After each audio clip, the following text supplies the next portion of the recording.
आज भी जो हेली सेवाएँ यहाँ पर चल रही हैं उत्तराखंड में, काफ़ी अधिक भी हो गई हैं और लगातार यहाँ भी इस तरीके की दुर्घटनाएँ हो रही हैं। बहुत ही संवेदनशील वो हैं विषय हैं और व्यवस्थाएँ हैं। इनको तो जितना सशक्त और जितना अ, मज़बूत तरीके से हो सके उतना करना ही करना चाहिए। मेरा भी यही आग्रह होगा मुख्यमंत्री जी से कि इस पर व्यक्तिगत वो नज़र रखें, क्योंकि एक छोटी-सी भी घटना कभी होती है तो पूरे राज्य पर वो उसका प्रभाव पड़ता है। अहमदाबाद में हुई विमान दुर्घटना के बाद भारतीय जनता पार्टी कार्यालय में शोक संवेदना व्यक्त की गई। वहीं हम बात करेंगे शोक संवेदना जो व्यक्त की गई है, एक बड़ी दुर्घटना हुई है, इसको लेकर के क्या कहना चाहिए?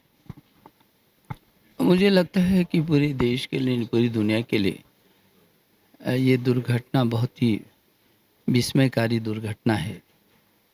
बहुत आहत कर देने वाली और सबको स्तब्ध कर देने वाली घटना है। अ, देश के नहीं, दुनिया के तमाम देशों के लोगों ने अपनी जानों को गँवाया है।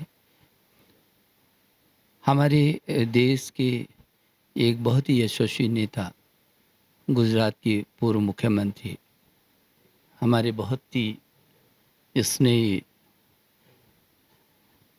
विजय रूपानी जी अ, ने भी अपने जीवन की लीला को उस जहाज़ के माध्यम से हमेशा के लिए समाप्त किया है।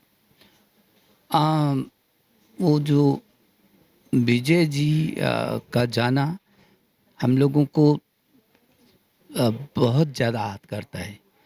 मुझे याद आता है कि 2017 में जब मैं अ, गुजरात के सौराष्ट्र क्षेत्र का प्रभारी था, तब उनकी विधानसभा में मुझे सीधा-सीधा काम करने का अवसर मिला था। उनकी कितनी लोकप्रियता थी, उनके प्रति लोगों में क्या श्रद्धा का भाव रहता था और शालीनता की वो प्रतिमूर्ति थे। जिस तरीके से उनका विज़न था, उसी तरीके से उनका जो व्यवहार था और जो उनकी शालीनता थी, वो मुझे लगता है कि हर उस व्यक्ति को आज बहुत अंदर तक झकझोर रही होगी, जो एक बार भी विजय रूपानी जी के संपर्क में आया होगा। निश्चित रूप में ये बहुत ही बड़ा दुर्भाग्यजनक घटना है। हम ईश्वर से ये प्रार्थना करते हैं कि उन दिवंगत आत्माओं को अपने चरणों में स्थान दे और जितने भी देश और विदेश के जिन परिवारों ने अपने लोगों को खोया है, उनको इस असह्य जो पीड़ा को सहने की ताकत दे। इस देवभूमि से, हिमालय से और गंगा माँ से हम यही प्रार्थना करेंगे।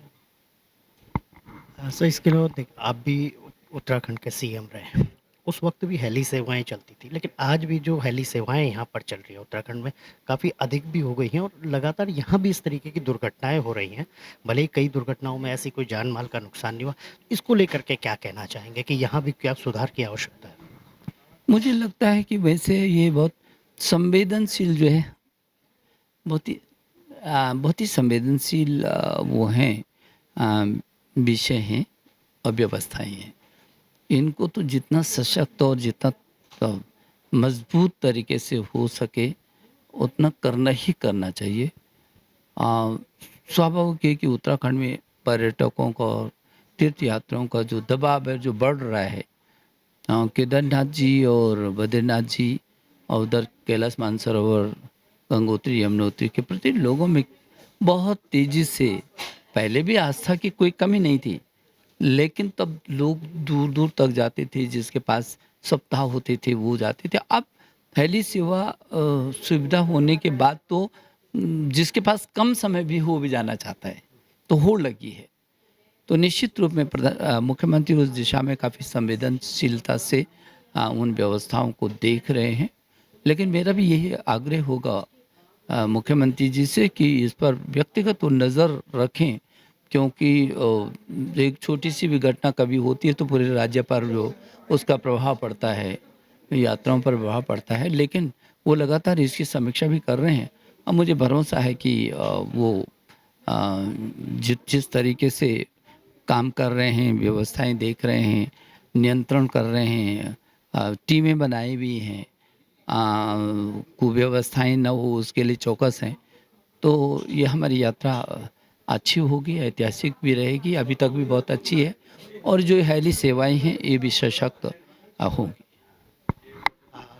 इन सभी बातों में जो है विमान सेवाएँ जो उत्तराखंड में भी चल रही हैं, लगातार वहाँ भी कई दुर्घटनाएँ देखने को मिली हैं, लेकिन बड़ी बात ये रही है या गनीमत ये रही है कि कोई ऐसा हादसा नहीं हुआ जिसमें किसी ने अपनी जान खोई हो।